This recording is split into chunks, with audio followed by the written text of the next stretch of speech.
COVID's cost Queensland up to $7 billion in lost tourism, and it needs Kiwi visitors now, according to Queensland Tourism Industry Council.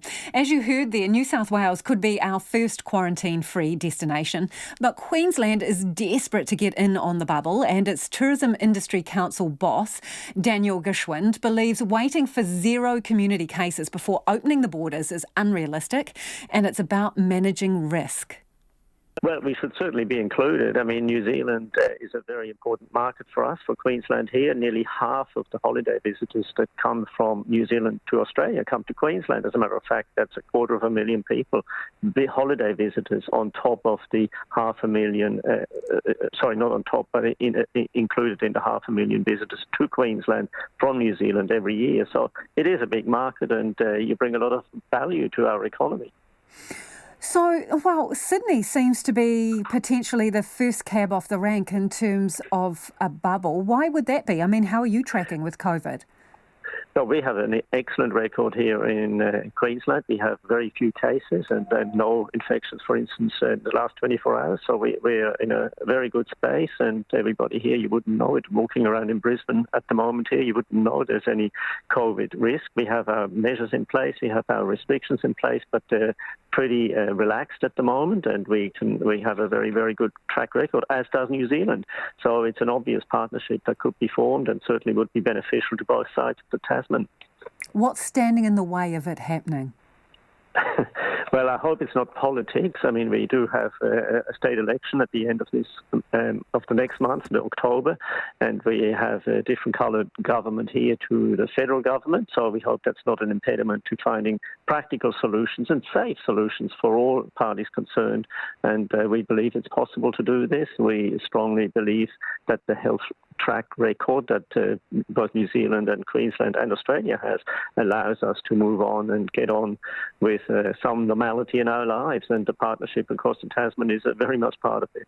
What conversations have you been having with, say, for example, the Tourism Minister? Well, we have certainly the Queensland Tourism Minister is very much involved in the discussion, as is the Chief Health Officer here, and they're very concerned, obviously, about the continued track record from a health perspective, but they're also very aware that our economy needs tourism. Our employment levels depend very much on tourism. We have about 250,000 people in Queensland alone that depend on the tourism dollars coming in. So I think we have to increasingly prepare for a reopening of internal borders for a start, but also international borders to a place like New Zealand would be the first practical steps, and that's very much part of the discussion with our state government. So do you think that this would only happen if state borders are open first? Well, I think it stands to reason that that would be a really important first step, because I'm not quite sure what the practical arrangements would be in stopping New Zealanders, for argument's sake, travelling, to one state, but then being prevented to other states. That seems a bit odd. But, it would certainly be preferable for us to have the eastern state borders opened here in Australia for a start. That's our priority right now. But New Zealand is practically part of the domestic market anyhow for us, and it would be an important step also. But nothing is without risk, is it? And so there's issues, for example, our Prime Minister has raised today about transit passengers on flights. It's just one of them, mingling at airports. I mean, what level of risk do you think your state would be prepared to take in opening up this bubble? Well, I think the risk is very manageable. It's not as if we have many passengers at our international airports at the moment. There's only a handful every day, and they're certainly very well managed and guided into quarantine hotels if they arrive from overseas. So I think it's very easy to manage that, and they're certainly doable. If we still have some community transmission, and we do at the moment, do you think we should still be allowed to come to Australia? Should it be zero community transmission in order to open up a bubble? Well, that's very much part of the discussion of the state borders here as well. Is it zero, or is it a low number of community transmissions? And our view is that with zero transmissions, the benchmark for state borders here in Australia, that is probably a threshold that is very hard to achieve in the next few months, possibly years. So we're very keen to see a more suppression-based approach rather than elimination-based approach. And we believe a low number of community transmissions with appropriate social distancing rules, tracing rules and tracking rules could be managed. So you'd take us, even if we still had some community transmission here, you think it's unrealistic to get to a position where there's zero before we start to travel? I think that is, a relatively unrealistic expectation that we could achieve that and still have our economies function in any way, shape or form.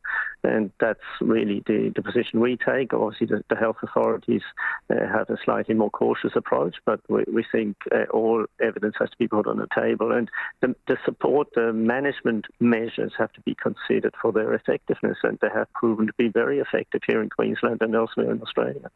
So how are things in Queensland at the moment? Because it's tourism. Tourism is your big thing there, and it's a literal hotspot in the summer, which we're heading towards. So how are you all going? Well, look, it's obviously very tough, and we have many operators that are really struggling and relying on the government support that's thankfully forthcoming, both from federal and state governments. But it has ripped a dramatic hole into our industry and into our economy and the community. In June, for instance, we know that domestic tourism suffered to the tune of nearly $1 billion, June alone, for Queensland. And that is despite the fact that many Queenslanders are travelling within the state, and especially around Brisbane here. We have a lot of activity, and some of the smaller accommodation providers are doing okay. But we have lost billions of dollars of international tourism. We've lost billions of dollars of events tourism, corporate travel from both within Australia and elsewhere. So it has ripped a massive hole to the tune of probably, we estimate, around about $6 to $7 billion at least so far in Queensland alone. So that is a lot of revenue missing from regional communities in our state, and many jobs are at risk as a result of that. So you need us? Absolutely, we need you. We want you. How soon, Daniel? If you're a betting man, how soon do you reckon this would happen?